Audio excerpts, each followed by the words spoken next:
Salam alaikum à tous et bienvenue sur ma chaîne Accro Maroc, la chaîne dédiée aux amoureux du Maroc. J'espère que vous allez bien et que chez vous, tout le monde la base. Bon les amis, je vous fais cette petite vidéo pour vous rappeler les conditions d'entrée sur le territoire marocain. J'ai reçu beaucoup de messages de personnes qui ne savaient pas encore ce qu'il fallait, qui avaient encore beaucoup de questions, des doutes. Donc voilà, je me suis dit, je refais une petite vidéo pour rappeler toutes les conditions d'entrée sur le territoire national marocain. Bon, c'est très simple. Soit vous êtes dans le cas numéro un, vous êtes vacciné. Si vous êtes vacciné, il faut que vos vaccins soient à jour.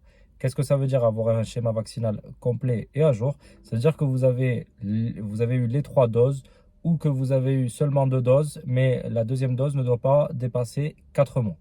Donc ça veut dire que vous êtes fait vacciner récemment, tardivement même je dirais, et que vous avez eu une première dose, vous avez eu une deuxième dose récemment là, dans les 4 mois précédents, pas de problème, vous pouvez rentrer au Maroc sans même passer de test PCR. Donc ça, c'est la première des choses. Ensuite, le cas numéro 2, vous n'êtes pas vacciné. Si vous n'êtes pas vacciné, vous pouvez bien entendu vous rendre au Maroc à condition de présenter un test PCR négatif de moins de 72 heures. D'accord? Donc 3 jours. Donc ça, c'est très simple. Autre chose, pour les enfants maintenant. Les enfants de moins de 12 ans n'ont pas besoin de présenter ni test PCR ni vaccin. D'accord? Ils sont exemptés de toute documentation relative au Covid. Pour les enfants de plus de 12 ans, donc les adolescents ou les jeunes adultes, c'est exactement les mêmes conditions que pour les adultes. Donc soit un test PCR négatif de moins de 72 heures ou la présentation d'un schéma vaccinal complet. Voilà, donc là, c'est très très simple. Donc ça, c'est valable que vous preniez le bateau ou l'avion, peu importe le moyen d'entrée au Maroc, ça reste la même règle. Alors après, comment ça se passe? C'est dans un premier temps la compagnie maritime ou aérienne qui fait un premier contrôle. Ça veut dire que si vous ne présentez pas la documentation demandée, vous ne pourrez pas embarquer, que ce soit en avion ou en bateau. Ensuite, une fois que vous êtes sur le sol marocain, au niveau des douanes, vous avez un nouveau contrôle. Là aussi, on va vous demander la documentation en plus du passeport. Et pareil, si vous n'avez pas la documentation nécessaire, même si on ne vous a pas fait le contrôle à l'embarquement, parce que des fois, je sais que ça arrive, certaines compagnies sont parfois débordées et n'ont pas le temps de contrôler tout le monde. Donc, une fois sur le sol marocain, on peut très bien vous refouler et vous demander de retourner dans votre pays si vous n'avez pas la documentation nécessaire. Alors après, les contrôles, comme je vous ai dit, ils sont quand même aléatoires. Il y a beaucoup de monde. La semaine dernière, vous avez dû voir comment c'était blindé à Ceuta. Et évidemment, la douane ne pourra pas contrôler tout le monde. Pareil pour les compagnies maritimes ou aériennes, je sais qu'elles ne contrôlent pas tout le monde. Et parfois, j'ai aussi des retours de certaines personnes qui me disent, ouais, j'ai fait un test PCR pour rien ou je suis allé faire ma dose de vaccin pour rien. Oui, mais c'est la règle. Si tu n'as pas ces documents-là et qu'on te contrôle, tu ne pourras pas embarquer. Et au vu des prix des billets, au vu ce que ça coûte maintenant, si on te refuse l'embarquement parce que tu n'avais pas ton test PCR ou parce que tu n'étais pas à jour dans tes vaccins, il ne faudra pas se plaindre. D'accord? Donc, n'écoutez pas trop ces messages des gens qui vous disent, ouais, moi je suis passé sans contrôle, on m'a rien demandé. Oui, oui, c'est vrai. Moi-même, ça m'est déjà arrivé. Je suis déjà rentré au bled, j'avais toute la documentation et on m'a rien demandé.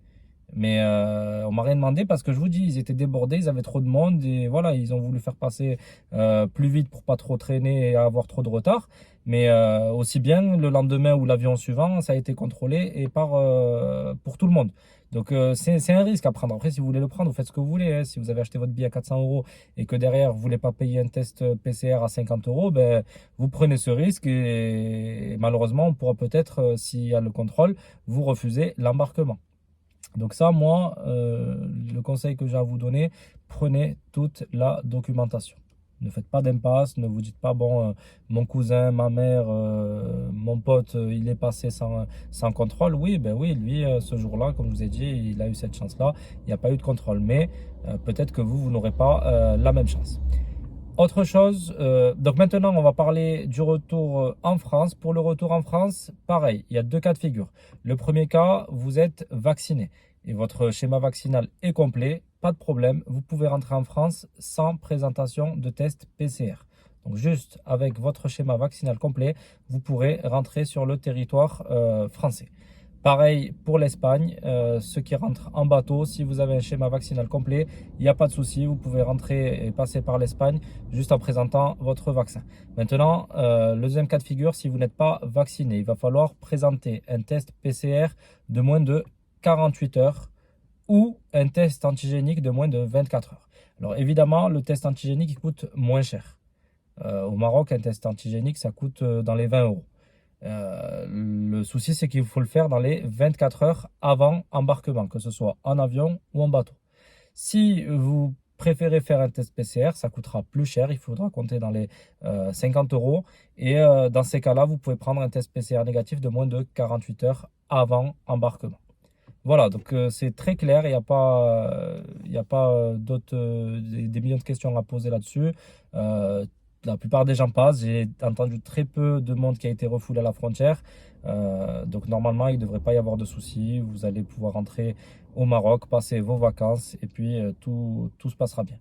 Voilà, je vous remercie de m'avoir suivi. Si vous avez d'autres questions, n'hésitez pas à me les poser en commentaire. N'hésitez pas non plus à partager cette vidéo autour de vous pour que tout le monde soit au courant une bonne fois pour toutes des conditions d'entrée. Je sais qu'il y a beaucoup de gens qui se posent encore la question. Il y a beaucoup de départs là cette semaine avant l'Aïd et puis même après l'Aïd. Donc les gens ils continuent à se poser cette question. N'hésitez pas donc à leur partager cette vidéo pour qu'ils soient clairement au courant des conditions d'entrée au Maroc. N'oubliez pas non plus de vous abonner à ma chaîne. Je publie souvent, régulièrement, des vidéos qui concernent le Maroc, donc très important. Abonnez-vous, activez la petite cloche pour recevoir toutes les notifications lorsque je publie une nouvelle vidéo. Allez, je vous remercie de m'avoir suivi et à très vite les amis. Bonnes vacances, ciao.